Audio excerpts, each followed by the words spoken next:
Beleza, então osso, vértebra mais especificamente. Vamos primeiro aprender os nomes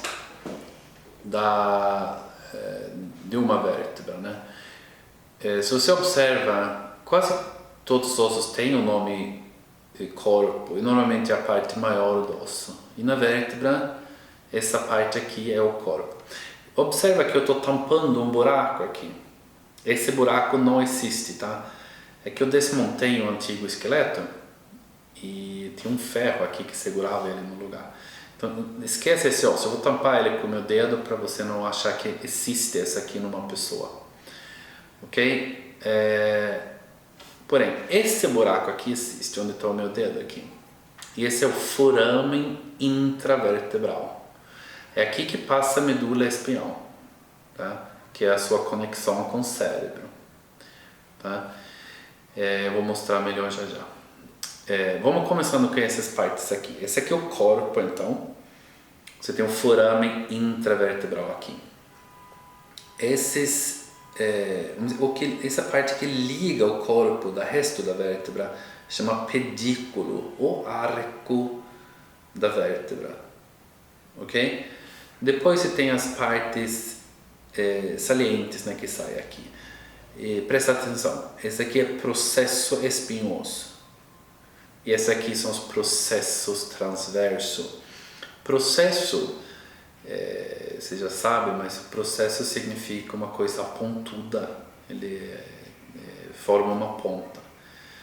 Isso não significa que no corpo humano toda parte que tem esse formato chama processo, mas se chama processo é porque ele tem esse tipo de formato.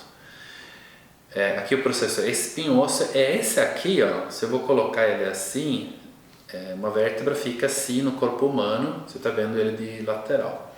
É a parte que é para as costas. Pensa numa menina mais magrinha, talvez. Você até vê umas lombadinhas, né, no meio das costas, você vê as vértebras dela, provavelmente. E é essa parte que você está vendo. Os processos transversos aqui no lado, não dá para tocar, eles você não tem muito acesso a eles, você não vê eles numa pessoa, que são muito profundos. Tá? E depois tem uma outra coisa aqui. Eu tenho esse e esse, que tem um tipo de uma face aqui, ele chama face articular, mas a saliência toda chama processo articular. E agora fica um pouco difícil, porque você tem duas articulações aqui, você tem dois processos articulares aqui embaixo e dois aqui em cima. E aqui que vai encaixar as outras vértebras. Eu vou mostrar para vocês agora, por isso que eu preparei aqui um pouco. Mas antes disso, essa aqui é uma brincadeira que eu costumo fazer com os alunos que faz o curso, para ver se eles conseguem montar 3 vértebras, que não é tão fácil. Porque você achou, claro, que eu tinha preparado isso aqui, né? Vamos ver se eu consigo agora. Ok. Yes! Eu consegui, ó. Por quê? O que acontece? Na hora de montar eles, eu tenho que saber o tamanho de cada vértebra, né? Porque eles ficam maiores. Então, tá vendo? Essa vértebra, por exemplo, não vai encaixar aqui em cima, ele não encaixa. Então, eu tenho que seguir a sequência correta. E para fazer isso aqui bonitinho, eu vou colocar aqui os discos entre eles. Bom, esse aqui eu não vou precisar, né? Agora você tem 2 discos aqui, tá? Observa aqui agora que eu falei Vamos falar das articulações primeiro, aliás.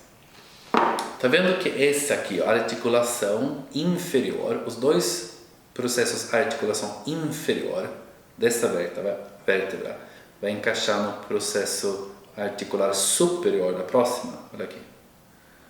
E o inferior dessa vai encaixar no superior dessa. Agora cada um desses tem uma ginga aqui, ó. Cada um mexe um pouco em comparação da outra vértebra, o que significa que é assim que surgem os movimentos da coluna.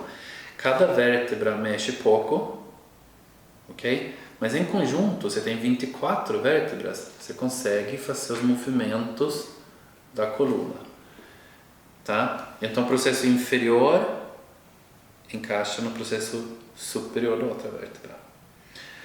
Depois eu falei do foramen intravertebral, esse buraco aqui, que é mega importante.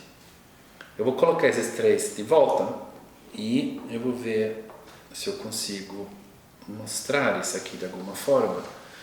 Talvez se eu mostro aqui para o nosso grande cameraman, o Thiago. Ele consegue filmar que tem um buraco aqui. Então o que acontece? Como tem um buraco em cada vértebra, se eu encaixo um no outro, você forma um túnel.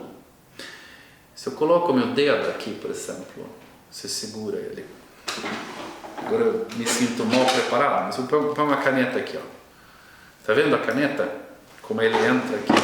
Então pensa que a sua medula espinhal, ele passa aqui nesse buraco. E ele que liga então o seu cérebro aqui em cima com o resto do corpo. Eu sei que o vértebra é um pouco complicado, porque é muita coisa para aprender. Mas vocês também estão vendo um buraco aqui. Então, medula espinhal passa aqui, correto? E aqui você tem um buraco também. E esses são os buracos, chamam foramen intervertebral, porque entre duas vértebras. É aqui que saem os nervos periféricos. Medula aqui, que conecta com o cérebro aqui em cima, e aqui saem os nervos periféricos, irrigando então o corpo com o nervo.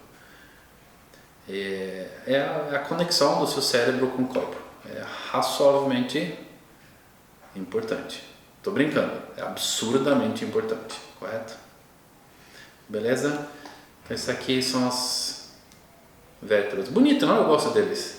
Não? Parece o Enterprise do Star Trek. Não, daria para brincar com ele. O meu filho às vezes brinca. Correto? Vértebra. Ok. Uma coisa rápida. Essa peça de tórax que eu tenho aqui não é a coisa mais linda, mas vai servir. Eu queria mostrar essas duas vértebras aqui em cima. Esse aqui é o atlas. Ok? E esse aqui é o axis. O axis, se você observa aqui, ele tem um dente aqui. Ele chama dente do axis. E o atlas encaixa assim. E depois o crânio vai encaixar nele. Então você tem três. Você tem o crânio, que é o occipital aqui. Você tem o atlas e você tem o axis. E basicamente o que acontece aqui é que, como tem esse apoio aqui para o atlas, em cima do dente do axis, você aumenta quase o dobro de rotações da cervical. Então, basicamente, sem essa construção, você faria uma rotação desse. Com essa construção, você consegue virar aqueles 90 graus, vendo uma coisa acima do seu ombro. Tá? É por causa dessa construção do dente do axis. E é por isso que eles acabam recebendo os nomes próprios, essas duas vértebras aqui. Tá, é só isso.